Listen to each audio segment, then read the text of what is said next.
Today, I'm going to be telling you why the one thing that stands between you and brand success is not more money.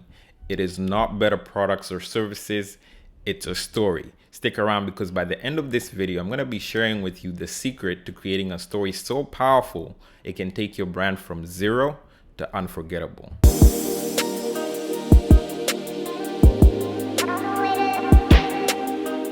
Okay, so what do I mean by you're one story away from success? So let me ask you a question. Have you ever watched award shows or the red carpet of award shows? There's something very unusual that happens. So you'll see a celebrity that's gonna be interviewed and they're probably gonna talk about, among many things, their outfit, right? Or what they're wearing. And something unusual that happens is the host never asks, what are you wearing? The host usually asked, who are you wearing? Isn't that crazy? So I wondered, why would they want to know who instead of what? So you notice these celebrities, they don't respond with, I'm wearing cashmere, or I'm wearing fur, or I'm wearing cotton, or I'm wearing whatever fabric that they're probably wearing. They usually respond with a name, right? They'll probably say Armani, I'm wearing Dolce & Gabbana, I'm wearing Louis Vuitton, I'm wearing Tommy Hilfiger. They'll say these names, right? And these names are a response of who they're wearing, not what they're wearing, right? So what does this mean? It means that people are more interested in the who than the what. You'll notice that these names, Cartier, Armani, Louis Vuitton, Tommy Hilfiger, all these are names of these fashion houses, and they're named as a result of their founders. So you'll notice that every time these celebrities are talking about these names, they're trying to let the people know that they associate with the values and the expressions of these fashion brands. So that is something that is more valuable to them than the actual clothes and the material and the specifics of what they're wearing. So you'll notice that they put a lot of value on the person behind the brand than the outfit itself, because they believe that the value of what they're wearing comes more from the person that made it than from the item itself. And you'll see this in art as well. You can go to a gallery and you'll just see a random piece of art, but if you hear that it was made by a particular artist, all of a sudden the value of that art increases because of the values of the artist and what they're known for. So the first lesson here is you need to be known for something, and what you're known for is not necessarily what you do, but what you stand for. So if you realize that you don't have a solid brand, it is because you haven't gotten good at telling the story of you. So if you want to grow your brand, you have to get good at telling the story of you. Let me give you guys another example. This cup. So imagine this is just a regular cup and I'm trying to sell it to you. How much are you willing to buy this cup for?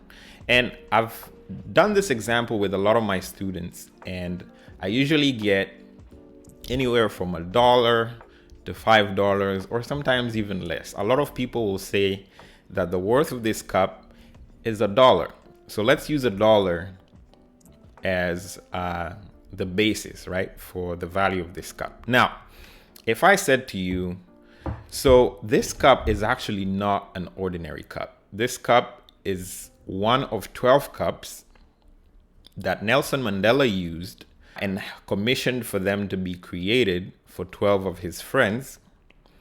My father was one of the 12 of his friends, and Nelson Mandela had each of his 12 friends given this cup as a symbol of how much he loved and appreciated them. And my father, because he loved and appreciated me, he gave me the cup. All I did is I just put my branding on it. But this is the one of the 12 cups that Nelson Mandela commissioned to be created for 12 of his friends. Now, if I would ask you to buy this same cup, how much do you think is its value right now based on the story that I just gave you? I will tell you, some of my students, when I give them this example, they say that this cup is now worth even $50,000. So what just happened? This cup went from being worth $1 to $50,000. Isn't that crazy? No, it's not, because the value of this cup increases based on the story that I gave you and the man that I gave you the story about, right? So the more valuable the man, the more valuable the story, the more valuable the cup. So where a lot of people go wrong is they try to put value on the cup itself instead of putting value on the story that makes the cup valuable. You guys getting it? So this is the other secret. The secret is the story that you're telling about your product or service, not necessarily the product or service, right? So a lot of people are going out there trying to sell, let's say, cups. Hey, here, buy my cup.